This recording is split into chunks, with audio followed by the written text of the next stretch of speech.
Thank you, Father Kelly, Father Becker, any honored guests, finally, my dear brothers. I just got to make a quick shout out to Father Jordan Sampson for coming in a close second place in the race for my priest hero. So, that close, bud. But in all honesty, Father Shane Stevens is my priest hero this evening. Father Stevens was the pastor of my parish in Sacred Heart in Aberdeen for 4 years, and I didn't realize it up until these last couple of months how much of an influence he's actually had on not only my life, my prayer life, but also my vocation. So I'm going to give you 5 reasons why he's my priest hero. The first, which will come to no surprise to a lot of you, is the liturgy. There was something about him in the liturgy that I had never seen before in a priest. He had reverence, devotion, he had beauty. He wanted to do everything right. You know, sometimes I come in the sacristy, he'd be flipping through the missal, going through the rubrics, like, all right, should I do it this way? Is this the proper way? He just had a mind for the liturgy, and he was always constant reminding me, as a server and as a future priest, that if there's anything lacking in the liturgy, there will be something lacking in your ministry. And I saw that. He celebrated the liturgy well, and a lot of people really appreciated it for him, and you can still see that in my parish today. The second thing is prayer. He also says that the liturgy and your ministry are only fruitful if you pray. He always encouraged me to pray 15 minutes before I would serve Mass. You know, I had a bunch of questions when kind of in the heat of my conversion, when just about anything, and I'd say, hey, Father, what about this? He's like, have you prayed yet? No. All right, we'll go pray. He's like, fine.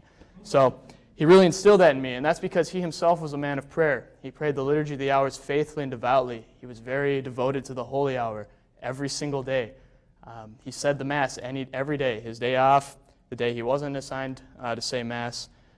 And a particular moment strikes me one day when I walked into the rectory to pray in the chapel because the church was reserved for something. And I saw him there in his big, comfy little lazy boy that he has in his chapel. And he's like, his eyes are closed and he was conversing with our Lord because he desired a relationship with the heart of Christ. And I really admired that in him. The third thing is the intellectual life. It's a quote of mine. It's one of my favorites. I remind myself all the time. He says, the priest who doesn't read doesn't succeed. And this man reads books. He loves it. He's not a philosopher. He's not a theologian. But you can see in his ministry that because he reads, he's that much better of a pastor for his people. His homilies are that much better. He just has a love for our Lord in truth. So he's really encouraged me to read, continue to study philosophy afterwards, all that fun stuff. The fourth reason is that he cares.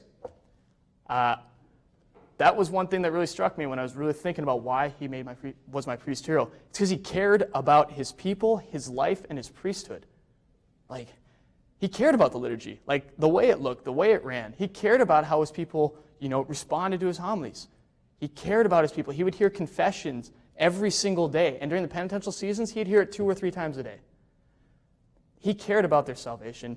You can see it in his homilies, either whether it was the hard truths, the simple truths, the truths you hear every single day. He was always apt to preach about it, and people loved him for it or they hated him for it. And he had the humility to accept that those people that didn't like him, that left Mass because of that, he said, I'm not called to save those people. That's Christ's job. And finally, my brothers, the last thing that's most important to me is he saw me for who I really am. Father Stevens first saw my gifts before I could even recognize them. The story I always like to tell is I had taken about 1.5 years off of serving, especially after moving to Aberdeen. And then once my conversion happened, once I got that calling, I got back into serving. And my first job was crucifer of the Corpus Christi Eucharist procession.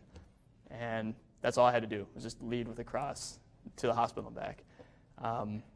The next thing I did, I served a couple daily masses, but then the next feast, I can't remember if it was the Feast of Peter and Paul or something, I come into the sacristy about a half hour early, I do a little bit of prayer, I come back, and Father Stevens walks in with a couple more high school guys, some young guys, and he says, all right, Zach, you have 25 minutes, I need torches, candles, and a gospel procession. And I'm like, I have never done any of those before, Father. You expect me to, I got 25 minutes to figure all this out.